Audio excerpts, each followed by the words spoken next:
திருச்சி பஞ்சப்பூர் பகுதியில் 408.30 கோடி ரூபாய் மதிப்பீட்டில் கலைஞர் ஒருங்கிணைந்த பேருந்து முனையம் ஆனது கடந்த மே மாதம் 9ஆம் தேதி தமிழக முதலமைச்சரால் திறந்து வைக்கப்பட்டது.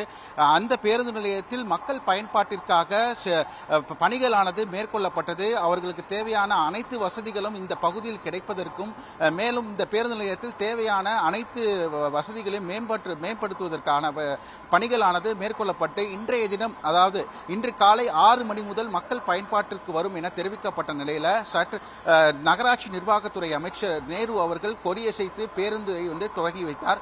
தொடர்ந்து மக்கள் பயன்பாட்டிற்காக இந்த பேருந்து நிலையமானது இன்றைய தினம் முதல் வந்துள்ளது.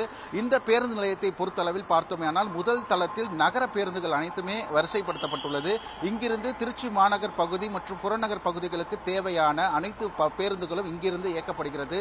மேலும் கீழ்த்தளத்தில் பார்த்தோமேயானால் அரியலூர், பெரம்பலூர் ஆகிய மாவட்டங்களை தவிர சென்னை, பெங்களூர், ஓசூர், மதுரை, திருநெல்வேலி, நாகர்கோயில், அதே போன்று டெல்டா மாவட்டங்களாக இருக்கக்கூடிய தஞ்சாவூர், திருவாரூர், நாகப்பட்டினம், வேளாங்கண்ணி ஆகிய பகுதிகளுக்கு இந்த கீழ்த்தளத்தில் இருந்து ஒவ்வொரு நடைமேடையாக அமைக்கப்பட்டு அந்த பகுதி முழுவதும் அந்த பேருந்துகளானது மக்களுக்காக இயக்கப்படுகிறது.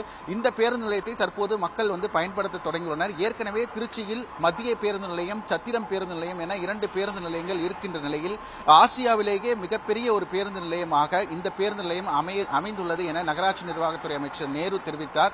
ஏனென்றால் இந்த பேருந்து நிலையத்தில் கிளாம்பாக்கத்திற்கு நிகராக இந்த பேருந்து நிலையம் முழுவதுமாக குளிரூட்டப்பட்ட ஒரு வசதியானது செய்யப்பட்டுள்ளது. பயணிகள் இங்கு வருகை தரும்போது வெயில் காலத்திலும் சரி, மழை காலத்திலும் எவ்வித பிரச்சனைகளும் ஏற்படாத வண்ணம் இந்த பேருந்து நிலையம் முழுவதுமாக வடிவமைக்கப்பட்டுள்ளது.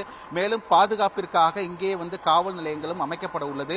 மேலும் இங்கு இந்த பேருந்து நிலையத்தை முழுவதுமாக பராமரிப்பதற்காக மாநகராட்சி தனியார் நிறுவனத்தோடு ஒப்பந்தம் மேற்கொள்ளப்பட்டு அந்த பணிகளானது தொடர்ந்து மேற்கொள்ளப்படவும் உள்ளது.